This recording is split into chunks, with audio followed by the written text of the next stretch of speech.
I think historically, perhaps when an EDD or a PsyD or DBA or some of the other Doctorate of Nurse Practitioner, some of those were newer degrees, maybe not as known as a traditional PhD.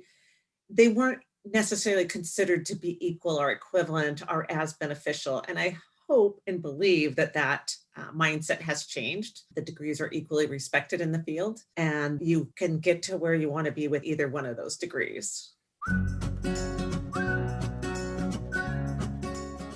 You're listening to the Happy Doc Student Podcast, a podcast dedicated to providing clarity to the often mysterious doctoral process. Do you feel like you're losing your mind? Let me and my guests show you how to put more joy in your journey and graduate with your sanity, health, and relationships intact. I'm your host, Dr. Heather Frederick, and this is episode 25. Today, I am so excited to invite Dr. Rebecca Wardlow to the show. She has her EDD in educational leadership and spent over 20 years as a K-12 educator, first starting out in the classroom as a first grade bilingual teacher, working her way through administration roles all the way up to being a principal, and then decided that she wanted to follow a lifelong dream that she had of completing her doctorate. And she is now mentoring graduate students in a number of different educational programs. Rebecca, it's such a pleasure to have you here today. Well, thank you, Heather. What an honor to be a part of your podcast and to have an opportunity to talk about my own passion of supporting doctoral students. So one of the things I want to start with, because people always have questions about this, what is the difference between an EDD and a PhD in education? And maybe you can tell us a little bit about why you chose the EDD. Fantastic question, and one that I get asked very often from students, from advisors, and from other folks. And I love that I work in a field that has options for students, that we're able to allow them to select in many instances between a focus on a PhD program versus an EDD program. And basically, in a nutshell, a PhD program, which is a doctorate in philosophy with a focus on education, is going to be more of a research-oriented degree. It's for folks that maybe want to continue to work in a research capacity once they've graduated from the doctorate program. Maybe they're interested in working in a research center, working on educational policy, really diving into what is known about education, how do we apply the various theories in education, and how those things relate in a research type setting. When we talk about an EDD, a doctorate in education, it's more of what we consider an applied degree. So it's looking at current real world problems in education and working backwards to kind of find the solution to those problems that may be encountered. And it's also applying theory, previous research, and what we learn and what we know about education, but more in a workplace environment, more applied. So when a student is looking at the differences and trying to make decisions, a lot of what I want them to think about is where they want to be in their future. What's the environment they most want to work in?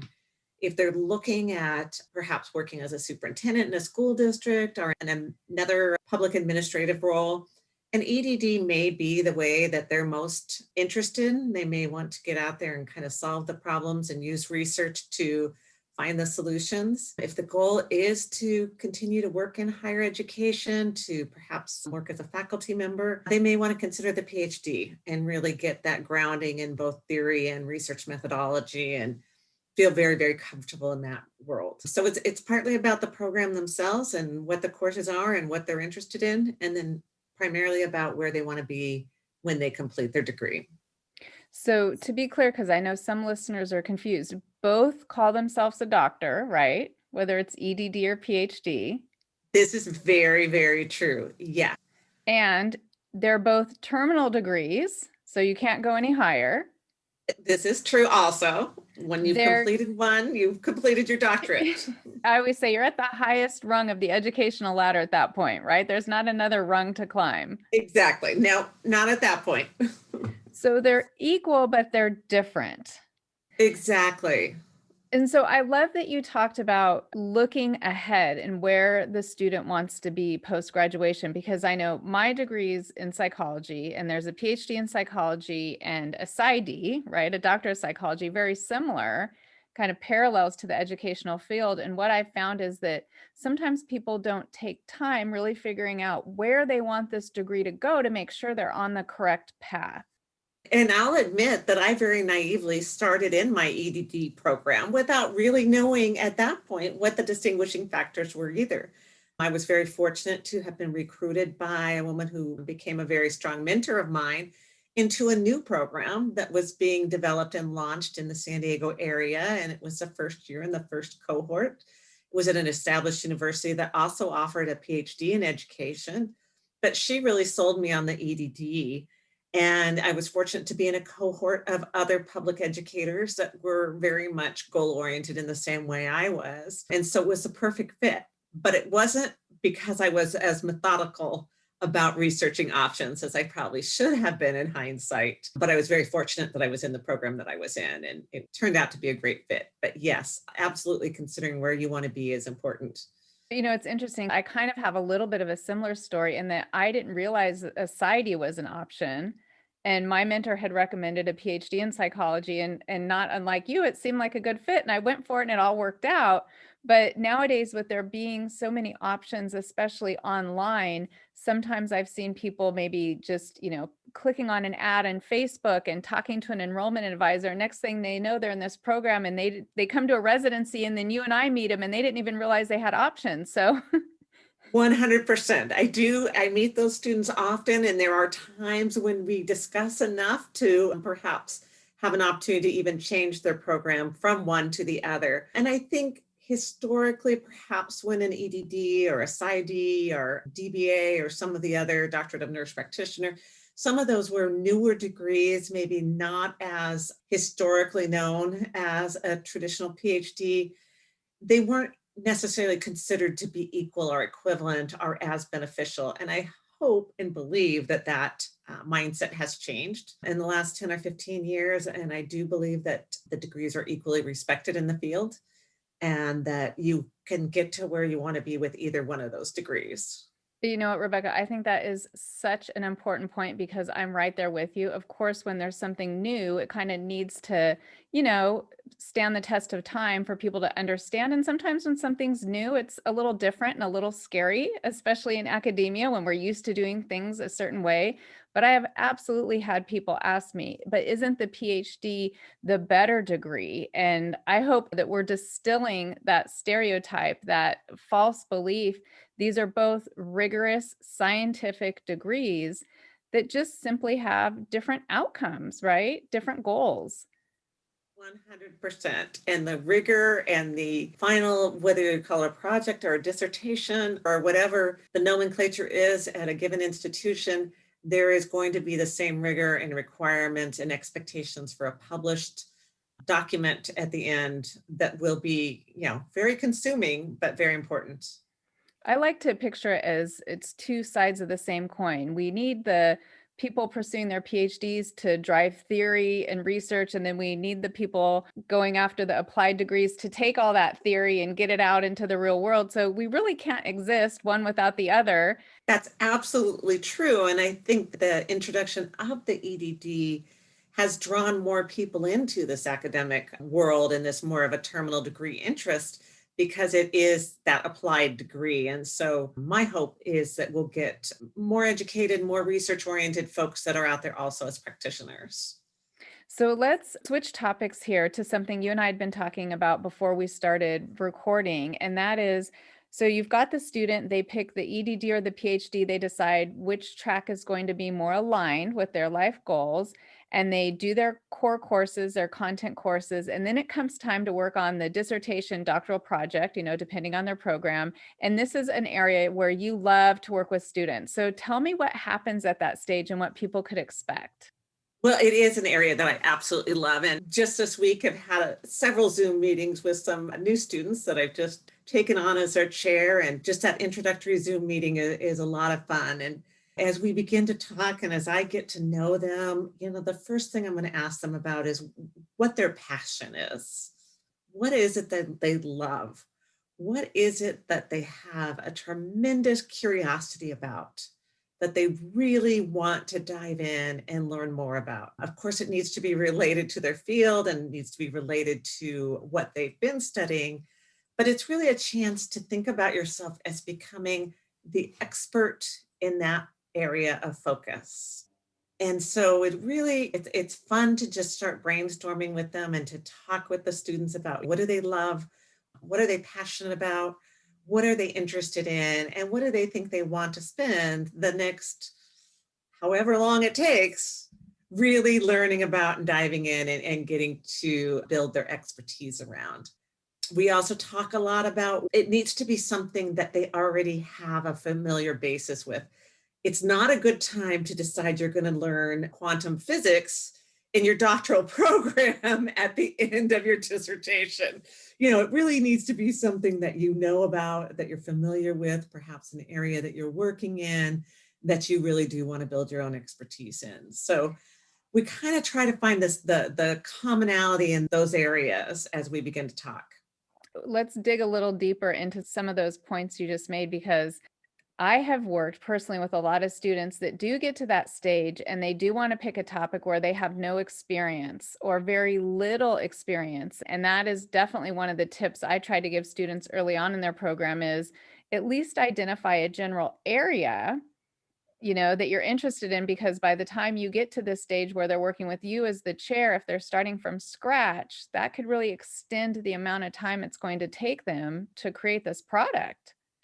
This is absolutely true. And although you may not be assigned a chair until later in your program, it is absolutely essential and so beneficial to begin to think about your focus area, your passion area, and what it is that you might want to research as you're building into your classes, and to take the classwork and the assignments that you're given as an opportunity to delve into the literature in that area and to learn as much as you can as you're building towards completion of your coursework.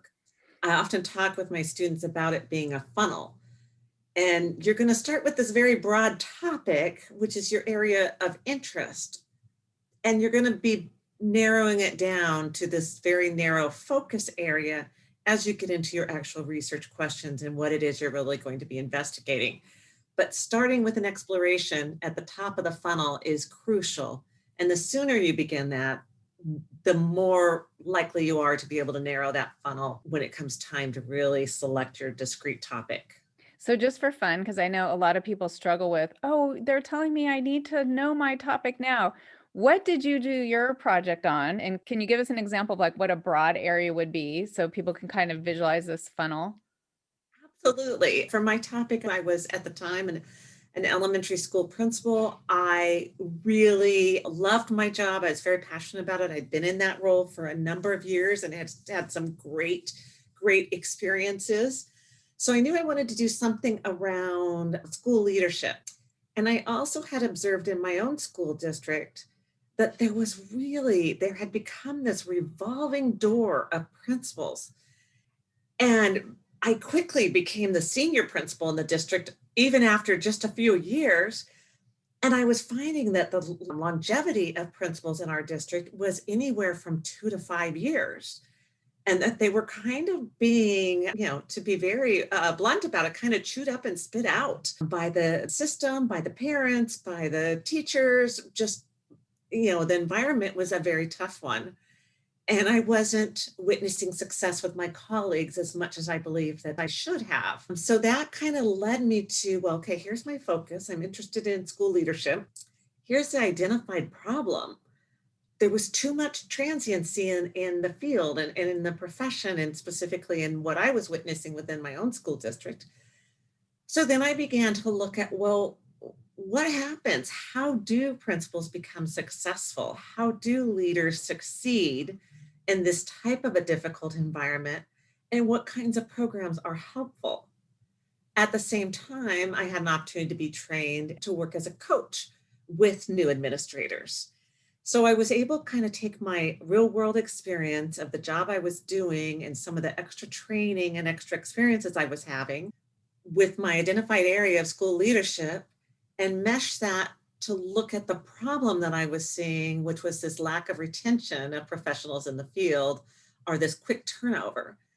And so it really became an opportunity for me to really do a deep dive into the role of mentoring and coaching of new school leaders. And so that was what my dissertation topic ended up being about. And I had an opportunity to do mixed methods. So I had an opportunity to both interview new administrators, but then also to use some surveys with the teachers at the school, with the administrators themselves, as well as with the mentors that were working with them to see, can we see an actual change in behavior and a change in teacher perceptions based on principals being coached. And so it was really, for me, it was fascinating. For others, they may think, oh gosh, I can't even imagine doing anything like that. That's so boring. But it was very applicable and very important. And it was work that I was able to then apply both to my position and work with my school district. It was meaningful to you. Very meaningful. It allowed you to become an expert in this area and effect real change. So you had this general area of educational leadership. And then as you're taking your courses and you're learning about theories, you can kind of look at it through that different lens so that by the time you were assigned your chair, you at least had a general idea. Exactly how it happened. It definitely stayed at that top of the funnel of educational leadership and school site leadership specifically for probably the first 2 years of the program. And then by the third year, I really had to find what my interest was and how I could bring it all together. And I think it's important to remember the programs are set up so that you don't necessarily want to be tied to this specific area right away in your program, right? 100%. And that's the other caution that I have with my students is, at that very first meeting, if they present with this is exactly what I'm going to do, and this is how I'm going to do it, and this is what it's going to be, I get very concerned. Many times, especially early on when we're working with students in the kind of those planning phases, I'll get the things like, well, I'm going to prove that service dogs help veterans with PTSD. Well, if you already believe that you know something and that you're just setting out to prove it, that's probably a very biased take on the research you believe you're going to be doing. So, first, getting my students to step back and understand that most likely their project isn't going to prove anything. And secondly, that if it's an expected and known outcome, then perhaps that research isn't necessary. Yeah, anyone out there listening, if you go to a faculty member and say you're setting out to prove something, know that we hear that like nails on a chalkboard. Red flags are waving because the whole point of these projects are to go in with this open mind, this curiosity that you talked about, and discover something. I will Exactly. even go so far as to say to students, we never really know the truth. We either find evidence for or against a certain way of thinking, but we never really know the truth. And if you go in with a belief that's one-sided or that biased, you may not ever find the research that has the opposite viewpoint. And it's very, very important that you go in with both an unbiased viewpoint and an openness to what you find with the research, whether it supports your hypothesis or it disputes it. That open mind and that ability and importance of balancing your perspectives is crucial to a successful project. Let's talk about this open mind in just a little bit different of a way, because earlier you said you definitely recommend picking a topic that you're passionate about. And I agree with you in that you spend so much time with this project that if you only kind of like it, you're going to burn out fast. But when we talk about this idea of bias, what I have also seen is people picking maybe something that's too close to home. So, for example, in your example, if you had been one of those principals who had been kind of chewed up and spit out, maybe that wouldn't have been the best topic area for you. Exactly. That is such an important perspective and so important to understand that being unbiased also means not being the participant in the research and being open to the viewpoints of others. So that's something that I always will recommend people talk openly and candidly with their chair. If they're picking a topic that could maybe uncover some of their emotional wounds, right? If they're picking a topic that's related to a trauma, for example, because they've been traumatized, that's something to share with your chair so they can help you work through whatever bias may be coming across in your language, or even maybe gently recommend that this is maybe not the best topic for this project because it is going to be so intense and does require that very, I call it, I'll tell some of my students, you're a great writer, but this needs to be dry, unbiased, Yes. like strip out all those words that make it beautiful and make it, a great article in People magazine or something. But we are talking black and white, somewhat linear here. Absolutely. And that is probably, yes, one of the most noted things is some of the very best writers are probably not the right academic language. So it is a very, very different writing skill. It's a very important writing skill in that it is academic language, and it's very, very research supported language. And, reflecting on my own journey, I remember vividly one of my very first papers that I got back from then my professor, who then went on to become my chair. And one of the first things she said in the paper was, "Says who?" And I had very, very proudly started out with lots of assertions about things that I knew were true because I was a principal and I knew how difficult the job was, and I knew how mean parents were, and I knew. And as I started spouting those assertions, she very quickly wrote in the margin, "Says who?"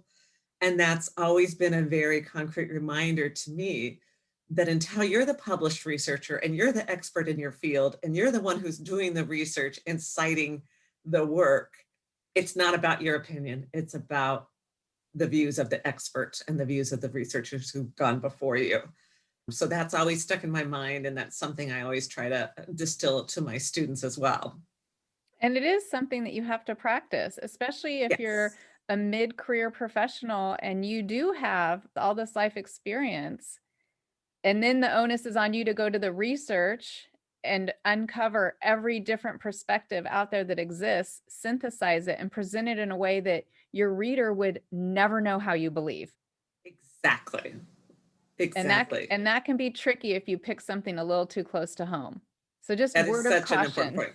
point. Yes, such a great point. So you want the passion, you want it to be an area of interest, but you don't want it too close to home. I think that's really wise advice. So any other tips as people are getting ready to embark on the research aspect of their program?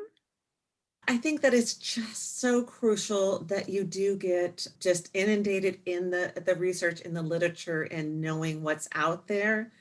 I mean, there's a million other pieces of advice, Heather, that I could continue on, but as you consider your topic and as you begin to narrow the focus and think about, what is the background, what is the problem you want to be solving, what is it that you're looking for, what is it that you want to answer, what are your research questions, what do you know about this area, what do we not know about this area? All of those things are things to be thinking through. And then, it gets far, far greater depth when you start talking about the methodology and the Which is almost, participants. yeah, talking about the methodology and how you're actually going to do this research is a little putting the cart before the horse, right? You're going to be spending Yes. an massive, insane, like mind-blowing amount of time in the library first, right? So just like when you have a student that says, I know I want to prove this, I get nervous when someone says, I know I'm doing a qualitative study. And I say, there's no way you Yes. could know that. Yes. I had a student just this week telling me that she was doing a quantitative study about attitudes towards COVID. And, as we talked through it, we kind of came around to the idea that it's not going to be a quantitative study. But yes, when they come in saying, this is a topic, this is the style of research, and this is what I'm going to do, as you said, it's kind of a red flag that you want to back up a little bit there. Yeah, there really is a process of, like you were saying, researching this, becoming an expert, figuring out what we don't know. And then once it's clear and you and your committee have agreed this is your question, the method will be fairly clear what you're doing. I've seen a lot of students say, I want to do this type of research because they think it will be quote unquote easier, or maybe Yes. statistics is scary to them, right? And so they decide ahead of time, I'm going to use this method, But we don't know if that's going to fit with what you discover when you get in the literature. Right. Right. And I have to say that, we don't always set it up the easiest process for the students either when we ask for chapter one and for them to identify their research methodology and all of these things prior to chapter two, which is more in depth with the literature review. So again, staying open-minded as a student and recognizing that you may go back and revise what you thought was going to be your methodology as you move through the process. And so I think the other advice for any student who's embarking on this is to just understand the flexibility needed and to be kind to yourself and kind to your committee and chair, and understand that, feedback may be tough. There may be times that you need to shift or adjust, but that's all part of the process. And you learn as much from those shifts and changes as you do from the completion. So It definitely is an iterative process. And, I wasn't planning on going in the conversation of the chapter one, chapter two, but I definitely have seen students get stuck at chapter one because they haven't immersed themselves in the literature, which is chapter two. And so they struggle with chapter one. And sometimes I've even stopped and said, okay, stop. We're stopping chapter one, write chapter two, because then chapter one's going to make more sense to you. So this idea that things are going to unfold in a way where sometimes it's going to feel one step forward, two steps back, and it might not happen in a 1, 2, 3 fashion for you. that's absolutely true. And I will share that my program had us start with chapter two. We wrote and had chapter two approved prior to writing chapter one. And it actually did create a very, very easy opportunity then to write chapter one, because we had such a great depth of knowledge in our specific areas that we were researching. So every program out there is different, but if you find yourself struggling and your program's set up a way that doesn't seem to be working, maybe chat with your chair. What we're basically suggesting based on our experience is once you have a solid grasp of the literature and you have read, now here's another question, Rebecca. Sometimes people say, can you tell me about how many articles I'm going to have to read? What do you say to that question? I'd love to hear what you say. I say more than 100, more than you think. More than 100. A focus on the last 5 years, unless it's a seminal work, which I think students also struggle with that concept. We get so eager to find anything that's been written about our topic that we forget that 25 years ago is a long time. And that perhaps, especially in education and in most fields, the world has changed a lot in 25 years. And what we may have believed was true 25 years ago is very different today. So, you can't really quantify it. It depends on the area, but exhaustive literature review. More than you would think, for sure. More than you would think. And now things do change so quickly when students will get so excited finishing their proposal. And I'll say, now don't forget, new articles are coming out all the time. So you will be in the library checking until you defend. Exactly. But that's the exciting part. There is new information and it's so readily available to us, as compared to the days of when it was a card catalog and the library journals and Yes. being for days on end. So, the virtual libraries and the being able to be online 24/7 is a lovely thing. Yeah, it is. It is. I know sometimes I feel like we must sound like those stories where people would say, we used to have to walk to school in the snow, right? We had to Exactly. Xerox the journals. Exactly. And it was on microfiche, Yes. Yes. I remember the microfiche too. So, Rebecca, you had so many great suggestions. I'm wondering, before we sign off, do you have a favorite quote that you share or final words of wisdom that if you knew, there were a bunch of EDD and PhD students out there listening, what would you want them to know? The quote is 5 o'clock somewhere. That's probably not the inspirational quote that you want me to be sharing, but Well, there's going to be a lot of work, and don't forget to play. that is very, very important advice. And, I often coach my students, you take it one bit at a time, whether it's one page, one paragraph, one diagram, one article that you're going to read tonight, whatever it is, it's small, small chunks and milestones, and it does all come together in the end. So keep the faith, trust the process, hang in there. And your chair is your friend. Reach out, ask questions, look for guidance from them. It does take a village to get a doctoral student through the process, and we've all been there before. So hopefully listening to us chat has been inspirational and cleared up some of the mystery for you out there. And Rebecca, looking forward to chatting with you again on another episode soon. I certainly hope so. It's been a pleasure, Heather. If you love listening to the Happy Doc Student podcast, would you mind supporting me? The best way you can do this is by sharing your favorite episodes with a friend or two, or heck, maybe 3. All episodes are available on most podcast directories, my YouTube channel, and my website. To make it easy, I'll pop these links in the show notes below. Now, if you really want to show me some love, then visit my website, expandyourhappy.com, where you can buy me a yummy green tea and check out the resources I recommend. Until next time, here's to more joy in your journey. Oh, hey, one more thing. I do need to remind you that the information, opinions, and recommendations presented in this podcast are for general information only.